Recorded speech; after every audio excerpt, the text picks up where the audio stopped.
Hi folks. Between the nation of South Korea and Japan, there's an issue that's an irritant to both countries, and it's the comfort woman issue, where the Koreans are claiming that during and before the Second World War, the Japanese forced over 200,000 Korean women into prostitution, making them sexual slaves, calling them comfort women. And the Japanese are saying that is incorrect. These women were recruited and they volunteered to serve in these comfort woman houses for the Japanese Imperial Army. So the issue goes back and forth. Recently there's been some documentation on the internet which was reported to have been a report issued by the United States Army in 1944. The war was still going on in 1944. Where the Army, the United States Army, interviewed some of these comfort women, and it was determined that these comfort women were not forced by the Japanese, but were recruited. Well, looking at the document and the different versions, one can question the legitimacy of that document. That's what I did, kids. I questioned it. So I contacted the National Archives outside of Washington, D.C. I made a telephone call. They advised me to send correspondence. I did. Well, yesterday they replied with this envelope. And in this envelope was the very report that appears on the internet. They authenticated the report, saying that this is an authentic report written in 1944 by the United States Army after they captured comfort women in the Philippines. You notice how I used the word captured and not rescued? Because they were captured. These comfort women were fleeing the advancing American military. They were fleeing with the Japanese. Right behind the Japanese soldiers were these comfort women. They got separated. And when they got separated, they got disoriented and lost. And that's when they were captured and interviewed by the United States Army. Now remember, 1944, there was a war going on, kids. And the Japanese, as well as the Americans, used anything to their advantage for propaganda purposes. So now the Americans captured these comfort women, these prostitutes who worked in concubines for the Japanese army, and it would have been easy for the American army to say, they were forced into prostitution. You see how nasty the Japanese are? But no, they could not say that because it would have been a lie. So the American army in this report reported the truth that these women volunteered, they were recruited, and the Japanese army did not terrorize the Korean peninsula by extracting 200,000 women at force. If there was 200,000 comfort women, they were recruited and they were well paid for their services. But what's interesting about this report is, it mentions in this report that these women were not pretty by Japanese or Caucasian standards. They weren't pretty. In other words, the United States Army is saying these women were ugly. That's it, kids. You know, next to the Yasukuni Shrine in Tokyo, there's a war museum. And when you go through the museum, it takes you all the way through Japan's military history, I think from pre-samurai, samurai, Edo, up into World War II. But you know what I did not notice as far as military equipment that I'm sure the Japanese Imperial Army was issued? Was these. How come they didn't issue?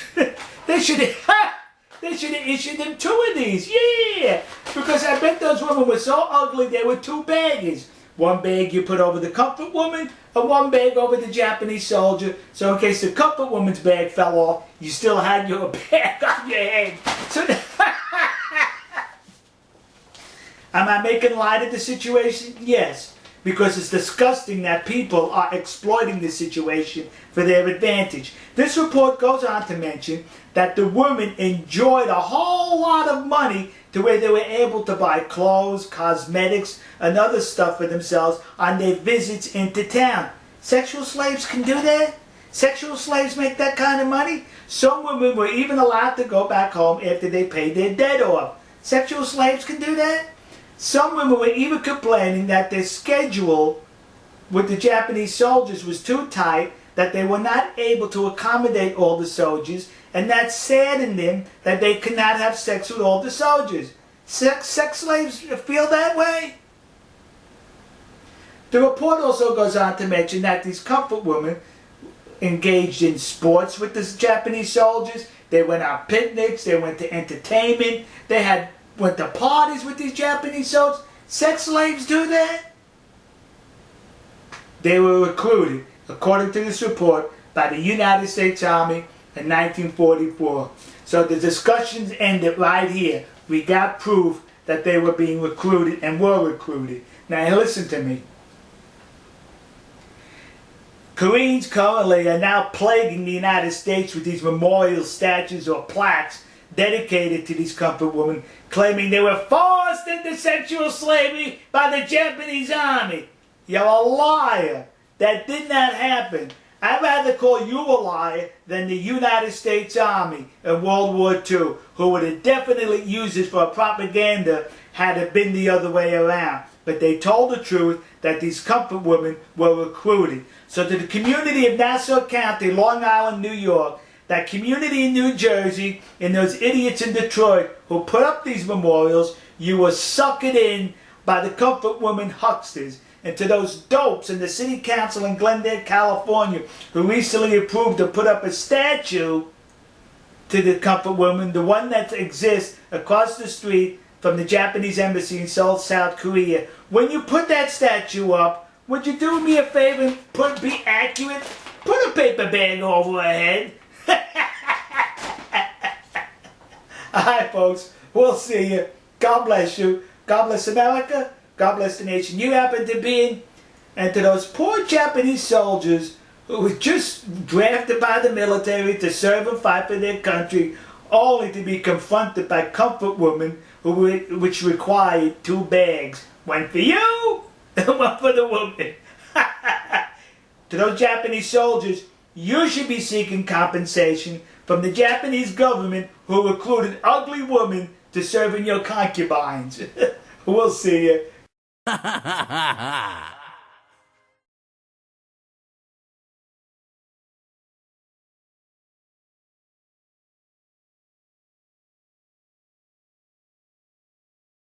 テキサス親父日本事務局では、このオクラホマ州の竜巻による被害者への義援金を募っています。今回は日本人がこの被災者を助ける番です。テキサス親父の動画をご覧の皆様の温かいご支援をお願いいたします。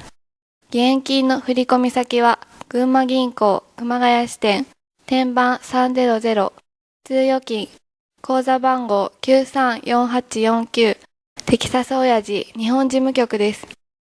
義援金をお振り込みいただく場合は、事務局へのご支援金と分けるために、お名前の後ろに数字の8、または義援金の義、またはカタカナで義という文字を追加願います。